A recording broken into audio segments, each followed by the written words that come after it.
Okay, I'd like you to really, just in honor of your own juiciness, would you acknowledge yourself? That's juicy and sweet and cool, and let's acknowledge the energy in everybody around us. Everybody that's in here. Yeah. I love to warm up. And so I'm going to use some Course in Miracles lessons to kind of get us warmed up before we get into the lesson for today, because it's a lesson I really need to hear. Because I'm the one who needs most of the, not all the lessons I teach. I teach what I need to learn. That's what I'm doing. So I'm just going to say a bunch of the Course in Miracles lessons for, about 4 or 5 minutes. Just give us a chance to kind of come in. Is that cool? Yeah. Cool. Yeah. It takes a minute for us to get settled. Yeah.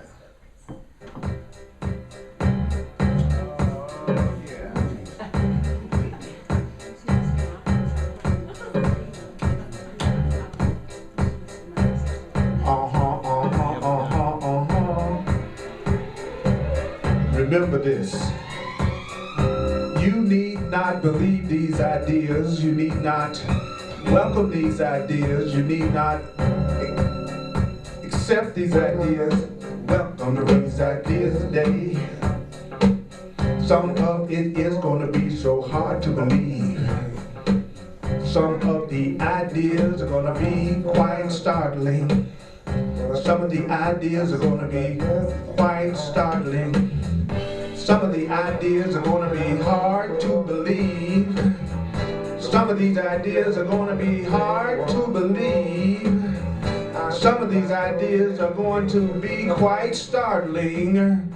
Some of these ideas are going to be hard to believe, but you are so open to something new. If you use the ideas, you will see that the ideas are true, because that's what I feel when I'm with you.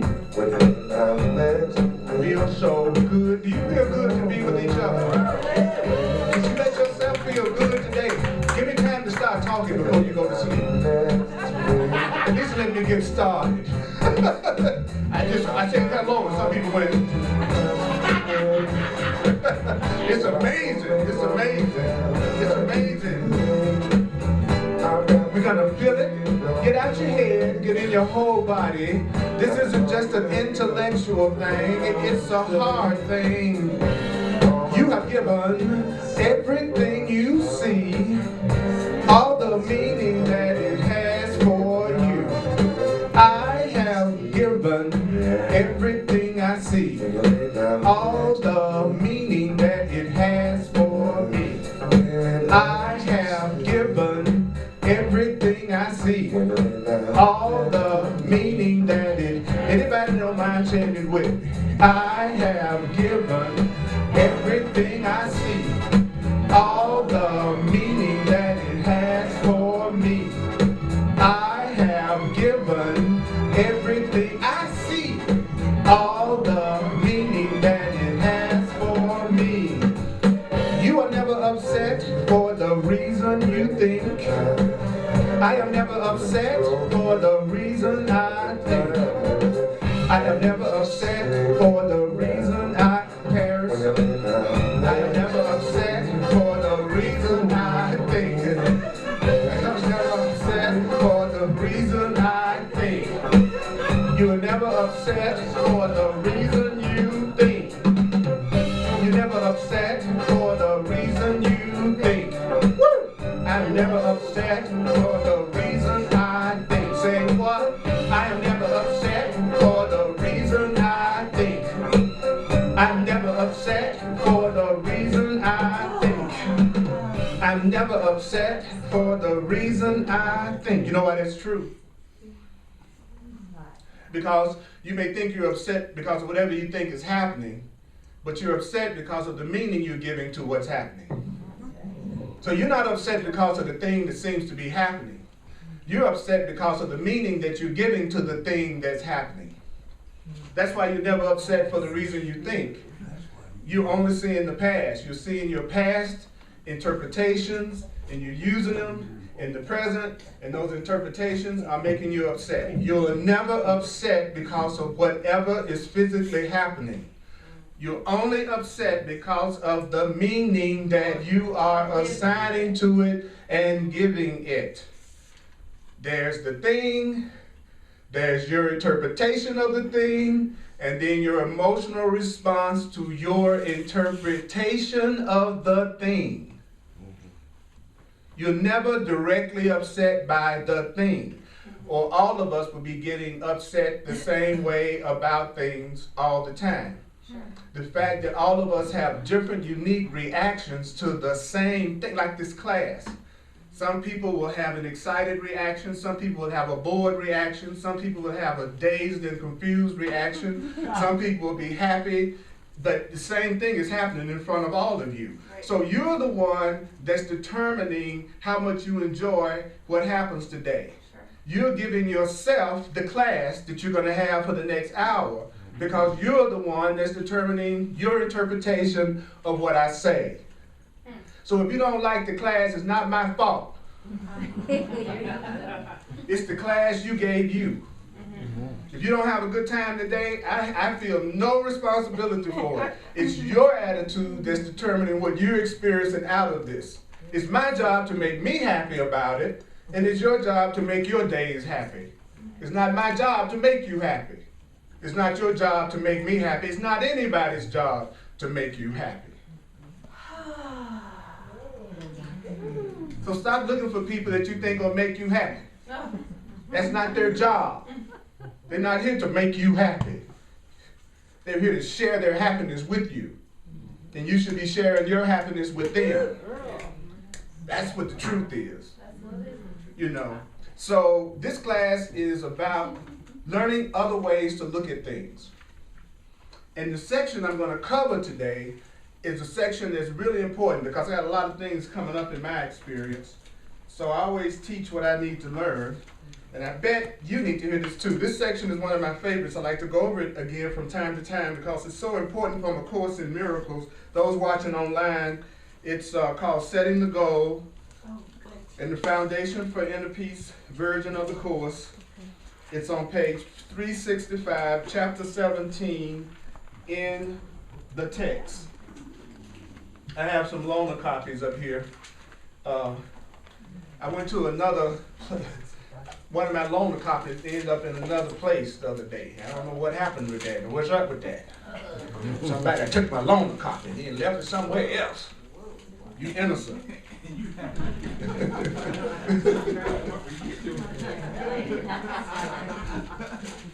And the Holy Spirit, the term Holy Spirit is the part of us that is in touch with the divine, the part of us that is pure love, the part of us that has a loving right mind. That's the Course in Miracles definition of the Holy Spirit. It's the part of us that's linked directly to Source. It's the part of us that's linked directly to God. It's the voice for God, the voice for love, the voice for truth, the voice for spirit that each and every one of us has. And its purpose is to guide us. And every one of us has an inner guide.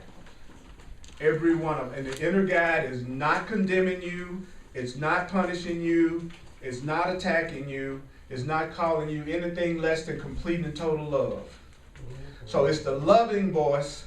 And then the only other voice we have is what's called the fearful voice. It takes the form of anger and guilt and depression and sickness and lack.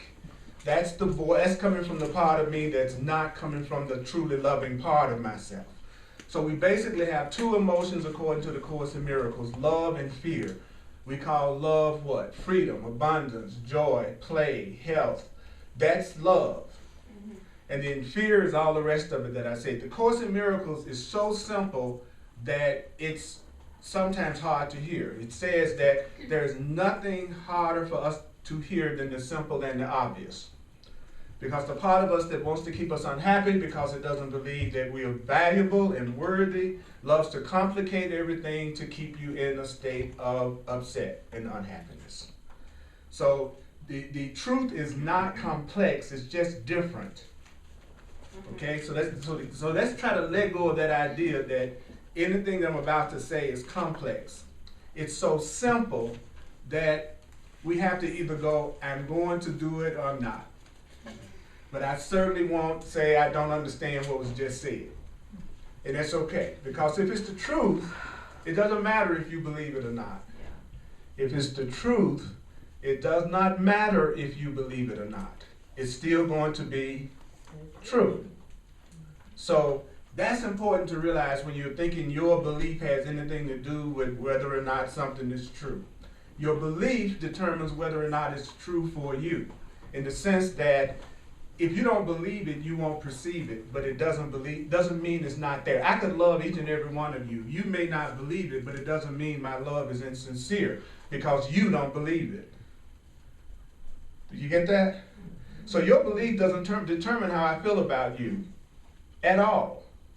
It just determines how you relate to it and whether or not you let yourself respond to it. Fortunately, I'm sane enough that I only want what wants me. Makes everything simpler. I'm not primarily open to those who are primarily open to me.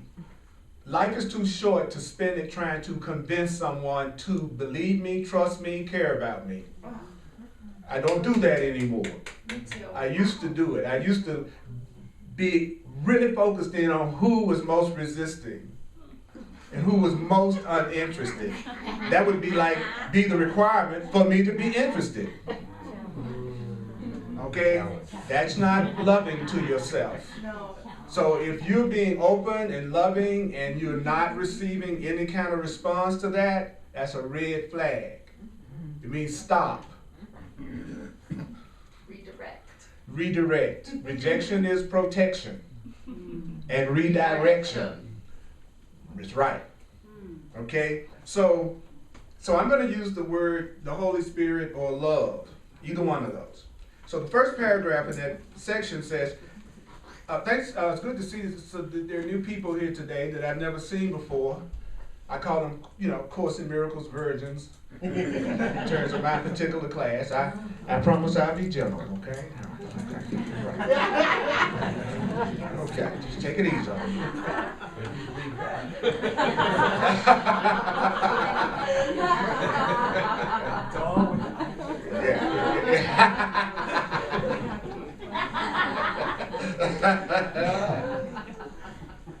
So the practical application of God's purpose, love's purpose, is extremely simple. So the practical application of the purpose of spirit and love is extremely simple, but it's unequivocal. In fact, in order to be simple, it must be unequivocal. So what does that mean?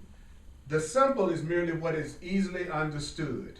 So do you know that if something is supposed to be simple, that it's supposed to be easily understood? So for something to be easily understood, it's apparent that it must be clear. So if I want something to be easily understood, it needs to be clear and simple. If I want something to be easily understood, what's the two characteristics? It must be clear and simple. It's got to be clear, it's got to be simple. So the setting of the Holy Spirit's goal is general. The setting of the goal of love is general. Like we'll say, I want love in my life. I want abundance in my life. I want peace in my life. I want joy in my life. The goal is general. Now your spiritual self, the love inside of you, your divine guidance will work with you to make the goal specific. For application is specific. If I'm going to apply something, I need to start applying it specifically.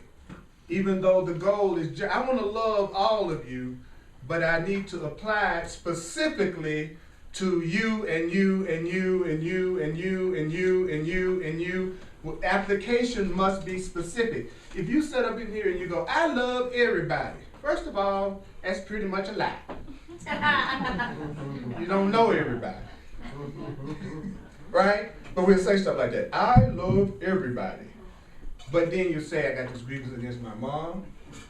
My boss really upsets me. I got a few coworkers I want to push out the window every day. So notice that I said something general, but if I be honest with myself, it is not true specifically. So the Course in Miracles is saying application is specific. So there are certain very specific guidelines that your inner teacher provides for any situation. So no matter what the situation you're in right now, that you would like to see different and have a different experience of, you have very specific guidelines for how to handle that situation, and we're going to cover that today. Great. Okay? So now, he says, now realize you don't know how to universally apply the truth to every situation. Not yet. What does that mean? I am responsible for what I see. I'm the one that's choosing the feelings I experience. And I'm the one that's deciding on all the goals I would achieve, which means everything that seems to happen to me, I'm asking for it and I'm receiving as I have asked.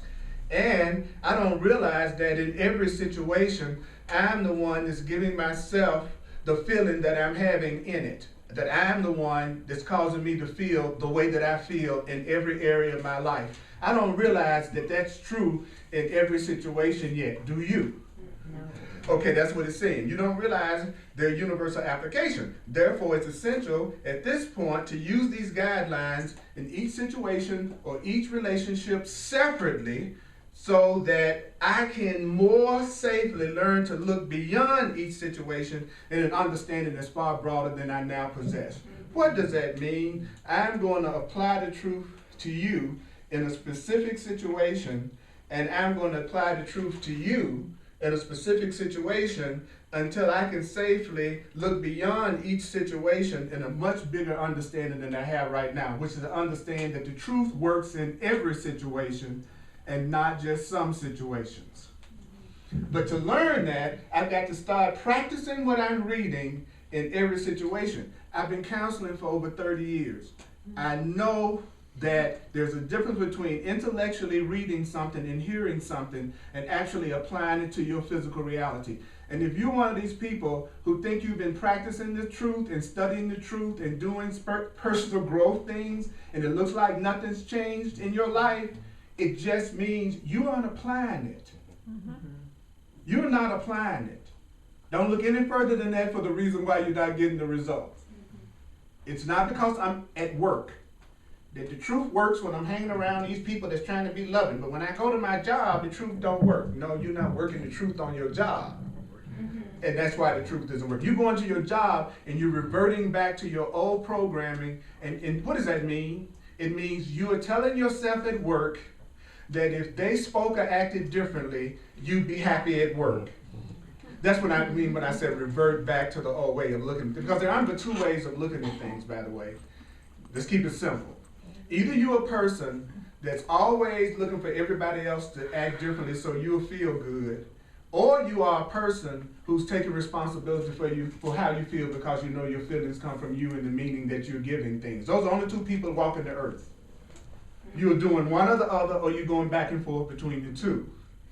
So when I say stuff like going back to your old way of handling things, that's what I mean. I'm looking for something outside of myself to change in order for me to feel good. And that's looking at it the old way. A conscious being knows they are only reacting to the meaning they're giving everything, and so they know their feelings are being determined by their own interpretations. And then the Course in Miracles is saying to us that in all truth books, not just the Course in Miracles, it's okay, you can study something else. There's more than one path to the truth. But the Course in Miracles is saying, I can give you the new interpretations that you need to use that would make sure that you only had peace all day. And it's in the book. You don't even have to make them up. You don't have to figure it out. You just need to give it some attention and study so that you can learn the new meanings to apply to everything that's happening so you can feel peace inside. What's the advantage of feeling peace inside? It says that when you feel peace inside, you can then hear the voice of the Holy Spirit, the voice of the divine within yourself. That you can't hear your inner guidance when your mind is full of conflict, fear, anger, and guilt. So nobody's listening to God who is feeling conflict, anger, and guilt, because they can't hear the voice for love when you're full of conflict, anger, and guilt. So there's no such thing as you being angry and hearing and seeing correctly. Even though you can feel like your anger is justified, that doesn't make it true. Deep. Yeah. Deep. Are you with me? You don't have to agree with me, but do you hear me? Because remember what I said at the very beginning. You need not believe the ideas, because if you think you need to agree with me, you'll be spending most of the day focusing on your disagreement rather than being open to hearing another way to look at things, which is what this is about. It's not about me trying to convince you that your way of looking at things is not correct. I have no interest in it, because the truth is true whether you believe it or not. So I don't have any time to debate with you, because I'm not saying you have to believe me in the first place. So there's nothing to debate about. If you don't want to buy it, don't buy it. Isn't that fair enough? Yeah. You know, and if you do want to buy it, buy it. But gravity exists whether you believe it or not. There are some things that are true whether you believe it or not. You know one thing that's true whether you believe it or not? You are totally and completely lovable. You are totally and completely loved. Yes. You are powerful, you are free, you are brilliant, you're spirit, you are not alone, you're innocent, you deserve to be happy. That's whether you believe it or not. Abundance is your natural state, even though if you feel like you're so poor you can't pay attention.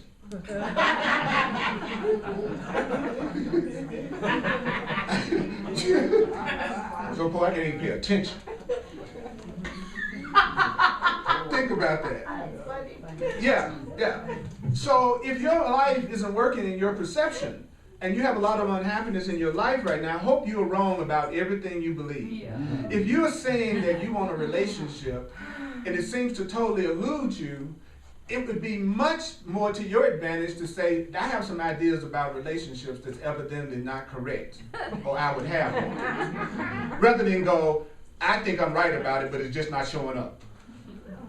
Right? So hope you're wrong if you're unhappy. Yeah. Don't want to be right and miserable. Okay? It's good, because if you go, I hope I'm wrong, then spirit can show you the right way. All right. I'm going to do the question in just a minute. Okay? I'm going to throw it open and give you a chance. Okay? 5 more minutes. He says, therefore, it's essential that at some point to use these guidelines in each situation separately until you can safely use them in every situation. And then it goes on to say that, I'm going to stop there at that paragraph before I go to the next one. Yeah, or what was your question? I just need some help with some situation. Is it about this? Yeah, if Okay. somebody, what you say is really wonderful, but let's But. say how do, But the but always wipes out let's everything say you somebody do. owe you money, Right. which you need, and they don't give it back to you, and they promise they did. How do you handle it in the new way? And the way that I would handle that in the new way, if it was me, Yeah, would be first of all to realize that even if it seems like it's a fact that the person owes me money that they haven't given me, that me constantly feeling upset about it is an attack on myself and is making me feel bad. They are not feeling any of the anger or upset that I'm feeling. So what I want to do is, first of all, maintain my peace. Because if I can maintain my peace, then I'm much more likely to hear the voice for the Holy Spirit inside myself that tells me exactly what to do in that situation. Because I'm always receiving guidance about anything, I'm just not hearing it. And the reason I'm not hearing it is because I'm listening to the stuff I'm telling myself that is upsetting me.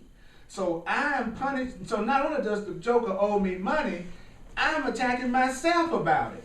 Now that is, so at least I could give myself some peace while I'm still dealing with it. And if I have peace, then I at least am not making myself feel upset all the time about it. You see, because there's no point, and I don't pull this. I don't pull any of this off all the time. Let me get that clear with everybody in the room. Okay, everything you hear me talking about are things that I'm learning to apply to myself every day. Okay, we clear? Yes. All right. I'm not sitting up here pretending that I don't ever want to kick somebody's ass. Okay, now I am saying I don't. Yeah. That's a difference. I have the thoughts, they may come up, and then I ask for another way of looking at it, and then I try to go for peace. Because this is not a class where everybody's supposed to pretend like they don't go through all these different feelings and emotions of upset and anger. I'm not interested in having a class where people are not down to earth, real, and just telling it like it is, and I'm going to be the same way. I'm going to be Earl, right? So, in answer to your question, then I would act on the guidance that I was receiving about what to do once that I got to a place of peace within myself, right? Now, me personally, I would also tell myself, after I've done everything that I know to do in a peaceful way to solve that situation, I would tell myself that really God is the source and supply of my prosperity. There is no loss, and I will receive what I have given, and it will come to me in another way. And I don't need that person to give me my money back in order for me to receive money, because my money is coming ultimately from my relationship to God to begin with. So that's me. See, I try not to see anything coming to me at any level other than coming to me through the universe and through spirit. That way, no one person can control what I receive from life. I don't look for any one person to give me love. I don't look for any one person to share money with me, because everything comes from God. Everything comes from God. That's my source. That's what I'm learning, is to let go of every block that keeps me from recognizing that source is my source. So all these things that come up, like someone owing you money and not giving it to you, they're just opportunities for you to practice using the new perspective. Because unless something comes up that allows you to practice what you're learning, how do you develop the ability to do it? So there are two kinds of people in your life. People who give you an opportunity to give and to receive, and people give you an opportunity to learn how to forgive and to learn how to look past stuff. And then I take it to another level. I believe that I'm always creating whatever it is that happens to me through my own consciousness, through my own thoughts, and through my own beliefs. And so therefore, I would see that as being something that I created for myself at some level anyway. That I was the one that created the situation, that someone is not even giving me the money. But you may not be at that level of wanting to look at things yet. But the longer you're on the spiritual path, the more you assume complete responsibility for your experience. That's how you can tell you're moving along. The more you're moving along on your spiritual path, the less you see yourself as a victim of anything that's happening around you. That's the gauge that you use to see if you're beginning to get it. So the more I'm unaware of my power, the more I see myself as a victim. The more I become aware of my power, the more I know that I'm responsible for what? How I see it, how I respond to it, how much peace or non-peace that I give myself about it. And here's the kicker. You're still innocent no matter how you respond. You're innocent if you get mad about it and you want to go off. You're innocent if you maintain your peace.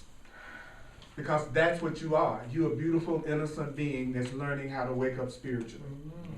And so we all have to be happy learners. We have to be gentle with ourselves while we're learning how to become more loving. If we already knew how to do it, there would be no need to do it. So beating yourself up because you still get mad or upset or see yourself as a victim is not the answer. That means you're not hearing what Spirit is telling you. Spirit is telling you you're loved and you're innocent. You're just perceiving incorrectly right now, and I'm going to give you another way to look at it. And when you really get it, you're going to be giving everything to God anyway and letting the higher self in you handle everything. And you may not even talk to the person at all.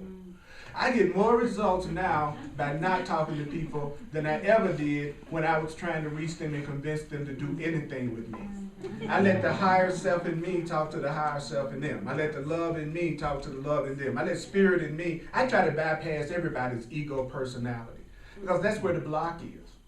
Anyway, Chris.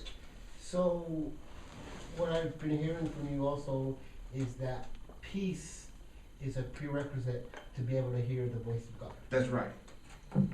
That's right. Without peace, I can't hear the voice. You know why? Because it's a still small voice. And since it's not trying to force you, then you have to be willing to be quiet enough to listen to the guidance, because nothing you're going to bring up is new anyway.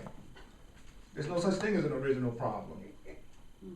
It's money, it's relationship, it's career, it's health, and maybe a spiritual issue. That's it. Name your problem that didn't fall in one of those categories. It's always the same problem. It's just that we have deluded ourselves into thinking that there are different answers for it. So we look for different answers instead of using the one answer that will solve all of it, which is healing our sense of separation from source. Because if I knew I was connected to God, if I knew I was connected to the higher power within myself, I wouldn't be afraid. I wouldn't be worried about whether I'd have a relationship. I wouldn't be concerned about whether or not I have the right career. I wouldn't be doing 90% of the things that I do if I really had a belief in something greater than my own ego. That's the problem, is we're out of touch with the source. That's it. But we don't know that. So you're innocent while you realize that's the only problem. And the reason why it looks like some areas get worse and worse and worse and worse is because that's the area where you're trying to handle it by yourself. You're coming up with your plans, your ideas about how it should be solved. That's always the area that seems to be your pattern that you can't seem to get out of. That's actually the one area of your life that you haven't surrendered to your higher, greater self. That's the truth. If you point out the area that looks like you're constantly having the same issues, and I guarantee you that's the area that you're at least applying the truth to. And you're innocent, and you're cute, and it's cool. Okay? So it's, again, we're so used to condemnation and judgment and punishment that it's hard for us to just go, okay, I'm making an error, that's it. I need to do something different. That's it. No punishment, no condemnation. I just need to do it differently. That's it. That's it. So it says in the next section, and this is really important. It says in any situation. Did it say in any situation? It says in any situation. Does that mean any situation? In any situation in which you are uncertain. Do you have any situations that you are uncertain in? Do you have any situations? Okay. He says in any situation in which you are uncertain, the first thing to consider is simply this. What do I want to come of this? What is it for? I'm in this situation with my partner right now in this relationship. What do I really want to come of this relationship? What is this relationship for? I keep saying I want to have more money, more prosperity, and abundance. What do I want to come of this? What do I want money for? I say I want a brand new job, a brand new career. What do I want it for? He says the first thing, when you're uncertain, you need to know, what do you want it for? What do you want to come of this? He says, why? Because the clarification of the goal belongs at the beginning. Why does the clarification of the goal belong at the beginning? Because it's the goal that's going to determine how it turns out. It's going to turn out the way your goal sets it to turn out. So if you don't have a goal, you don't have any way to determine how anything's going to turn out. So if you go, I don't know what I want, or if you're a person that's always saying, I know what I don't want. I don't want to be broke. I don't want to be alone. I don't want a job I don't like. I don't want to be around people that don't support me. That is not the same as setting a goal. That is not setting a goal. Saying what you don't like and what you don't want is not the same as saying what you do want. Mm-hmm. And people think that, I'm going to take you out to dinner, but I don't want to go to McDonald's. And I don't want to go to Pete's. Then you go, well, where do you want to go? They go, I don't know. Right? Right? It drives you nuts. They can run down the list of what they don't like, what they don't want, but they can't tell you what they do want. And so the Course is saying to us, and then you, like somebody said, I want to go out with you. You should say, what for? just try, freak them out. You know, they ease up to you at a party or dance or something. You know, they come to get ready to rap that. You know, what do you want? They know. They might not want to tell you. Okay. But just start asking, what is it for? What do I want? I'm teaching this class. What do I want to come out of this class? What am I teaching this class for? I'm teaching this class so I can learn and you can learn. Because I'm in a world that doesn't say these things. So I'm teaching because it guarantees at least twice a week that I'm going to hear something other than what the fearful world in mind teaches me. I'm not waiting for anybody else to talk this way. I'm going to make sure I hear this. Why? Because your thoughts create your reality. Your thoughts create your reality. So what you think is what you're living. So I need to hear new thoughts so I can have a different reality. But if I'm listening to the world all the time and listening to this 5 minutes maybe, then I'm going to have more of a worldly fearful experience than I'm going to have the loving, abundant experience that this book is. I'm sorry, you're not going to get the abundant, happy life you're looking for if you don't invest in new thoughts, feelings, emotions, and beliefs. You cannot keep thinking the way you've always been thinking and think just because you're a nice person, things are going to work out. There are plenty of nice people that's been thrown under the bus because They were nice people who didn't love themselves, nice people who didn't think they deserved to be happy, nice people who were not taking responsibility for their experience, nice people who were afraid of being attacked and hurt. So their belief was in lack and hurt and pain. So that's what they experienced, even though they're nice. And you might be one of those people. You're just nice as you can be, but your life is a catastrophe. That's because you're nice, but you're not applying the truth to yourself. That's all. But you're still nice. And you're cute. Y'all pretty much got pretty nice fashion sense, too. I've noticed that about y'all. So the goal does what? The goal determines how things are going to turn out. Then it goes on to say, in the ego's procedure. When you see the word ego, the Course is saying, in the fearful mind's procedure, in the wrong-minded procedure, in the procedure of a mind that thinks it's separate, it says, this is reversed. The situation becomes the determiner of the outcome, which can be anything. The reason for this disorganized approach is evident. A person who is asleep, a person in their ego, a person in their fear, a person who doesn't know the truth is a person who does not know what they want to come of the situation. The unaware person is aware of what it does not want and only that. Right. It doesn't have a positive goal at all. So if you're around a lot of people who don't have any idea about what they want, those are the people that it looks like things just happen to. So if you're one of those people that it just looks like things just happen to you, it's because you have no positive goal. You have no positive goal. You have no idea about what should happen. You have no goal in mind. That's why. Then notice that the Course in Miracles is answering those questions that we ask ourselves all the time. And notice how challenging it can be to listen to it for those who are having a challenge. Why do you think that's so? Why do you think that if you're being told how you can have everything you want easily, why would a person go unconscious if they're hearing the way to have what they want? Who can answer that? Because they don't think they deserve it. Thank you. And if they were to actually hear it, they would give themselves what they don't think they deserve. So they have to go unconscious to maintain the pain that they think they deserve. Yes. So how do you counter that? By, in every situation, asking yourself, what do I want? What do I want to come of this? Setting a positive goal and applying the truth specifically to every situation. Realize that you're the one that's... Here's a good point to make. The only reason why a person asks for anything is for the experience that they think it's going to give them.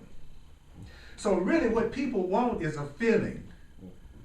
That's what when you're with someone and you make yourself feel good, then you want to be with that person again because of the feeling that you have. So it really all we're seeking is an internal sense of joy and happiness. And then the things that we come up with are the things we think are going to give us that feeling. What if you could just go straight to the feeling that you're trying to create everything to have in the first place? That would be cutting out the middleman, right? But in order to do that, I've got to have a positive goal, set it to begin, and realize that I have some blocks that need to be removed. The block that says I don't deserve it, because the block that says I don't deserve it is going to be the block that makes me go to sleep as soon as someone starts to give me love or someone starts to give me the answer. See, because the part of me that doesn't love me, it's not going to want me to hear what would bring love to me. So if someone is saying something that'll solve your problem and you believe you deserve to be punished because you're guilty and ashamed of something, if you've never been taught you're really a loving being, you're going to avoid the people who love you, and you're going to be totally attracted to the people who abuse you, misuse you, and don't care about you. Because they are witnessing back to you what you subconsciously believe about yourself, and you'll get turned on by them. You ever notice that the person you have the most passion with is the person you fight with the most? or you have the biggest disagreements, or y'all have arguments, or you're trying to figure each other out, and it's a direct correspondence a lot of times between the person you feel the most specialness with, that you go through a lot of ups and downs, and that being the same person that you get the most turned on by sometimes, until you start loving yourself. When you start loving yourself, you can't get turned on by a person that doesn't appreciate you. There is no, I don't care how they look. They can look like your ideal body, and they would not turn you on, because you know that whenever you join with somebody in a relationship, what you're saying is, I'm willing to experience the effects of the way this person thinks with them. Did you know that's what you're saying when you say you're going to be in a relationship? I'm saying I'm willing to experience the result of your thinking with you. Right? That's why they say check their credit score before you get married. You know, because you're going to experience the effect of their credit score with them. And so I'm just using that as an example. That's true on every level. Whenever you join with somebody, you are agreeing to go through the experience of being with the way that they think. And you all know, I don't care how physically attractive a person is to you, there's a certain period where the physical is not the most important thing, and you're dealing more with the kind of mind that you're dealing with. I don't care how hard it is in the beginning. It only lasts so long, and you realize that he's insane.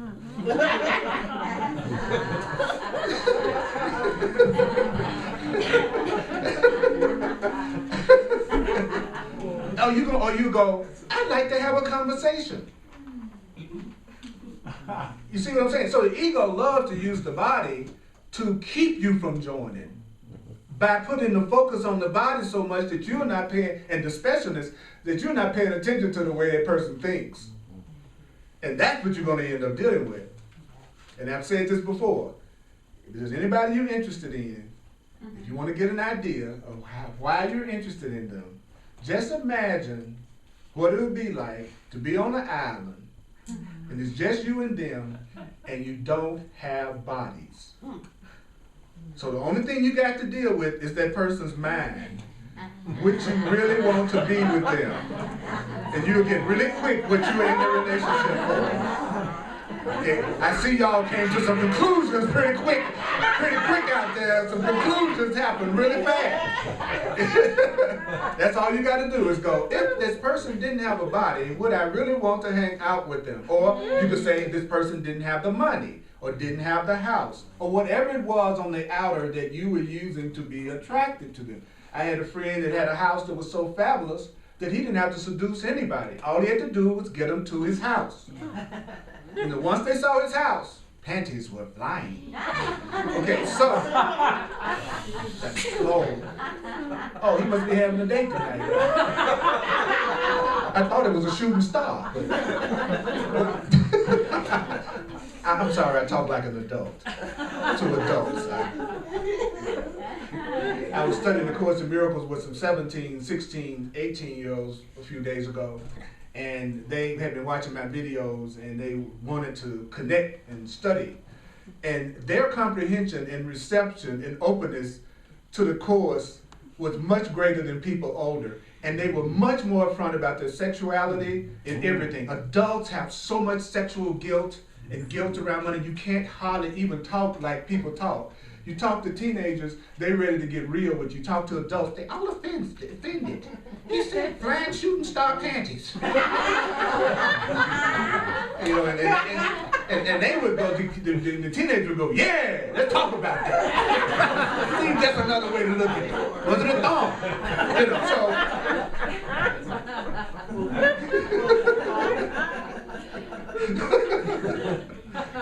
you know, they call spirituality is being real. It's reality is spirituality. You know?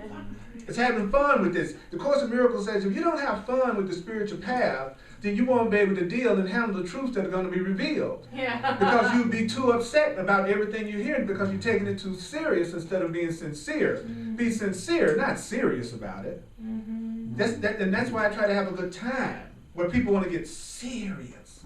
But the downside of that is people tend to think that what you say is not valuable unless you're talking seriously. Mm-hmm. So just because you're laughing or you're having a joyous response, they have a tendency to think what you're saying is not very deep. You know, but they'll say they want to be in the class that's fun, and they'll say they want to be in the class that's open. But then if you're that kind of teacher, they have a tendency to not want to take what you say seriously unless they're in a class where they're bored to death with somebody that's talking in a monotone. Then they think that's a serious teacher. But actually that's a person who actually, in my perception, is missing the whole point of the spiritual path. They should be exemplifying the joy that they're telling you about as much as possible. Because this whole thing is rigged. The whole thing is rigged. Yeah, it's rigged. You are going to end up happily ever after. That's the way it's rigged. That no matter what you do, how much you try to screw up, or how much you delay, you're going to end up in total joy, in total abundance, and in total peace. That's the way it's going to turn out. Because God is in charge, that which cannot fail is in charge, the infinite intelligence of the universe is in charge, and it cannot fail. So there's no possibility of you not ending up in a peaceful, joyful, happy place. That's impossible. What you are experiencing right now is all the things you had to let go of in order to allow that to happen in a way that you can receive it. That's all. We are undoing. We're not doing. That's all we're doing in these classes. We're undoing. And undoing is easier than doing.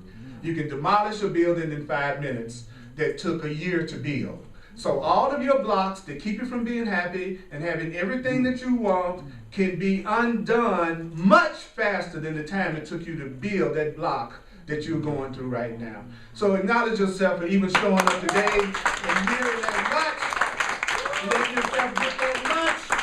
So I'm going to work through setting the goal, because it covers everything about how to have the goal that you set. It's mind-boggling. So come back to the class next Sunday if you really would like to get another perception about how to get what you want easily. If that has any interest in you, that's what I'm going to be covering in this section. Okay? And there's nothing I ever teach from this book that you can't start applying now. Any answer that comes from Spirit is always something you can do now. It's not going to be something that you can only do in the future. Something that's real is always now. Love that's real. Somebody that really loves you, they're not going to say, I will love you after you do this, that, or the other. Love meets you right where you are and then lifts you up from where you are. It doesn't say, if you are different, then I'll love you. That's not love. Okay? So let's do the financial expression of appreciation. Thank you so much for sharing with me. I do not charge a certain amount of money for the classes that I teach because I want everybody to be able to come regardless of their financial situation. I am a full-time teacher, so I do appreciate your being willing to be challenged for what the Holy Spirit shares. All that you give is given to yourself, and if you think you'd like to receive for something that you were doing in the world, then keep that in mind as I pass that around, that I'm just like you. And those online, you can go to my website, earlpurdy.com, and you can make a financial expression of appreciation if you like in the donation button. And also I'm available for one-on-one sessions. If you have an issue that you're tired of, that you really want to see another way, and you want to take advantage of how long I've been working with this, and you are ready to let it go, then please get in touch with me. Go to my website, it explains it, earlpurdy.com, and we can work through it. We can let it go. You don't have to keep allowing yourself to go through that anymore. Wouldn't that be great to let it go? That would be awesome. Yeah.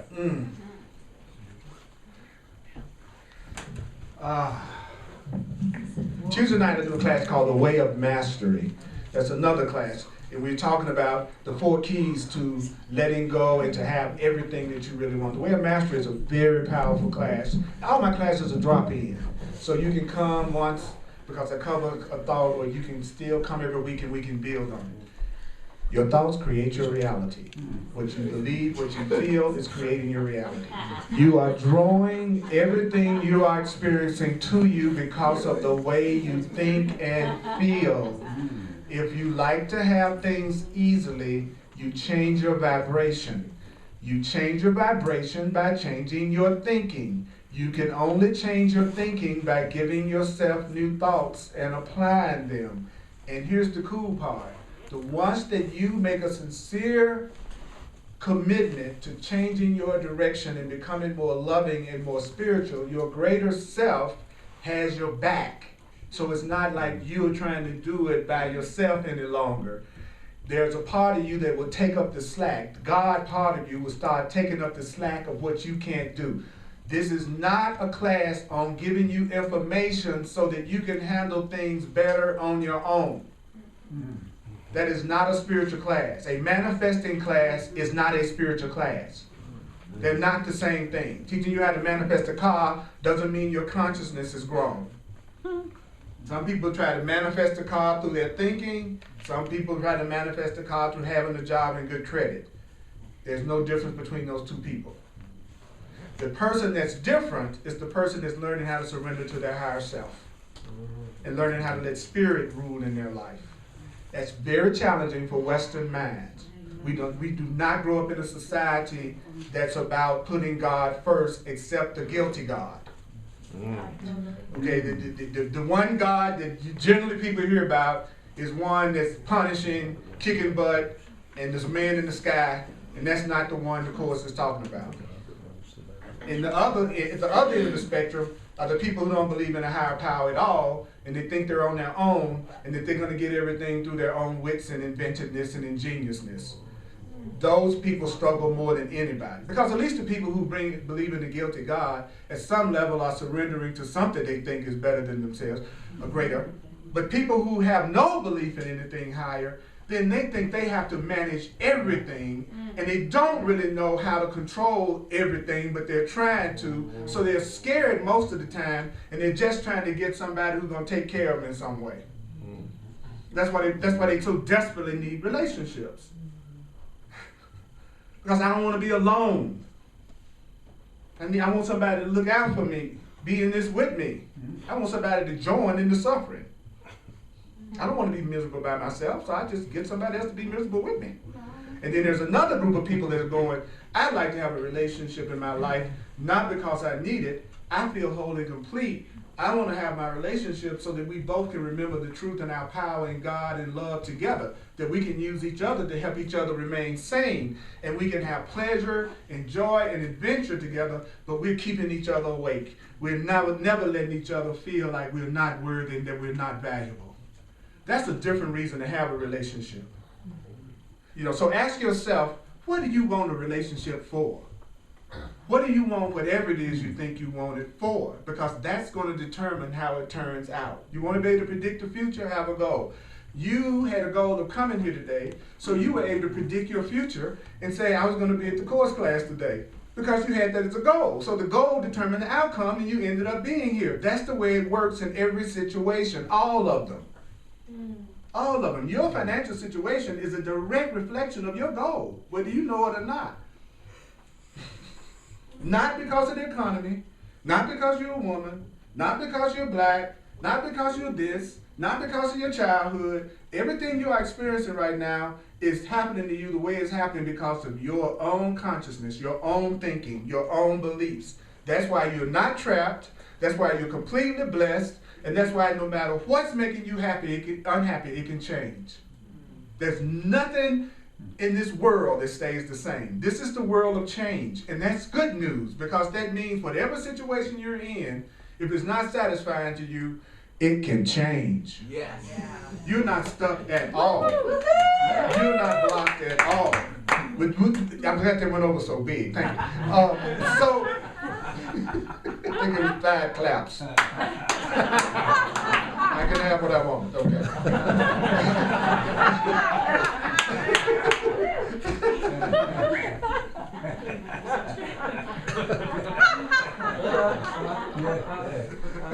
I'm the same way.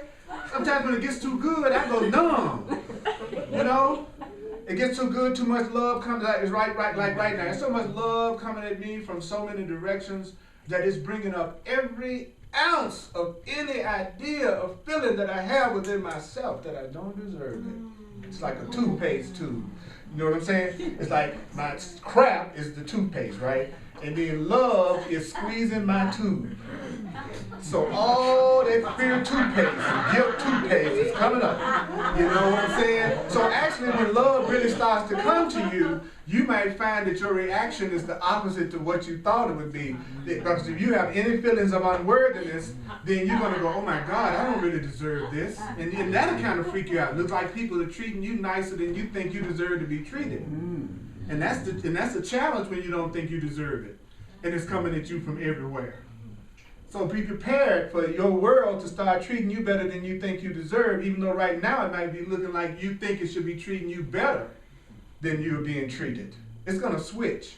And don't run away from the love. Don't run away from the people who are being loving and kind, and you avoid them and don't spend any time with them and don't reach out to them, but you always surrounded by the negatives.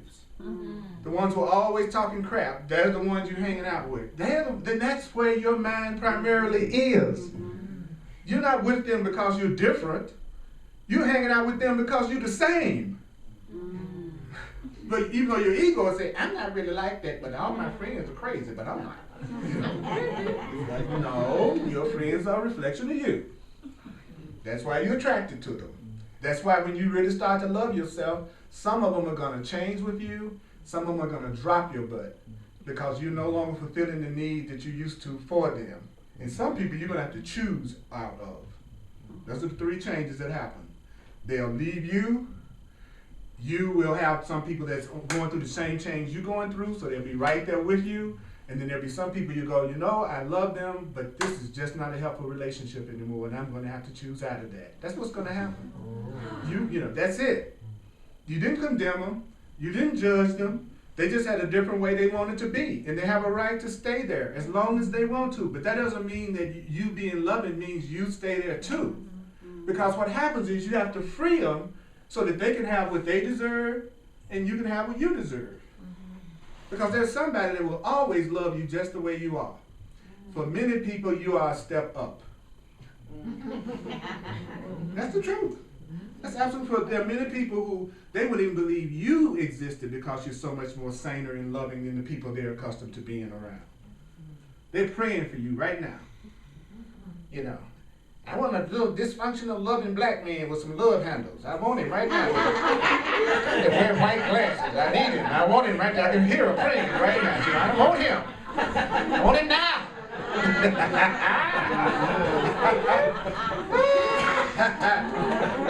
Quick review. Don't forget you can go to my website and sign up for the mailing list because I video my classes and I send them out as links that you can watch, or you can just Google my name and it's hundreds of them on my website so you can remember this over and over again. So here's the quick review.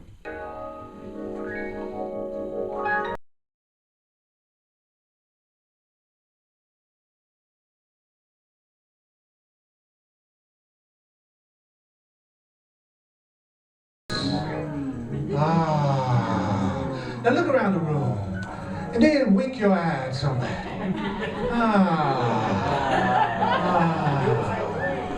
I know, when you feel silly, you know you're getting there. All right. Do you want to wake up? Yes. It's time to wake up. No more back to thinking time.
yourself, what do I want to come of this? What do I want to come of this? Think of your goal. What do I want to come of this? Set a goal. What do I want to come of this? What is it for? What do I want to come of this? What is it for? What do I want to come of this? What is it for? What do I want to come of this? What is it for? You know what I'm talking about. Think about your goals right now.